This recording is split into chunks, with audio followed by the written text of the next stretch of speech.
আসসালামু আলাইকুম সাহেব, কেমন আছেন? আসসালাম, আলহামদুলিল্লাহ। বাজান তুমি কেমন আছো? আলহামদুলিল্লাহ, আপনি ভালো আছেন? আলহামদুলিল্লাহ। আজি সাহেব, গরু কুরবানি করতেছেন না এবছর? তোমরা কি ফাইজলামতি পাইছো? কেন আজি সাহেব, কি হলো আবার? তোমরা ফাইজলামতি পাইছো? সকাল ধরে জবাব দিতে আমি সেই হাঁটতে বেরোইছি, একটু তাও পাচ্ছি না তোমাকে। তোমরা জানো না আমার মতো এই গ্রামে বড় লোক কোনো ব্যক্তি আছে? আমার মতো বড় লোক কেউ আছে? আমি যদি কোরবানি না দিই, কোরবানি হবে? আল্লাহ কোরবানি কবুল করবে?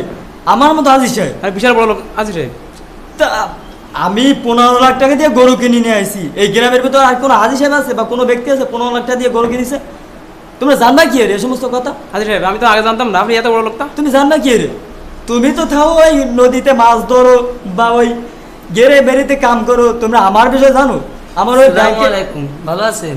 ইমাম সাহেব আসসালামু আলাইকুম। ওয়ালাইকুম আসসালাম। আজি সাহেব, এই কি বলতেছেন ভাইরা আপনি? আপনি বড় বড় লোক, আপনি কোরবানি না করলে কোরবানি হবে না। বড় লোক 15 লাখ টাকা গরু কিনেছেন, এটা তো ভুল। আপনার দিলে মধ্যে কোনো তাকওয়া নেই, ঈমান নাই।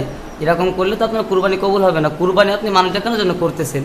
কুরবানি করবেন আল্লাহ তাআলার সন্তুষ্টির জন্য, আল্লাহ তাআলাকে দেখানোর জন্য। আপনি যদি সেই 15 লাখ টাকা গরু কিনেছেন, সারা জায়গায় সরাই বেড়াচ্ছেন আমি এই তাহলে দেওয়া হবে না। কুরবানি আপনি আমার আল্লাহ তাআলাকে দেখানোর জন্য কুরবানি করবেন। ইমাম সাহেব, আমি ঠিক সময় আসছেন, নাহলে তো আমি এই গুমরাহির ভিতর পড়ে থাকতাম।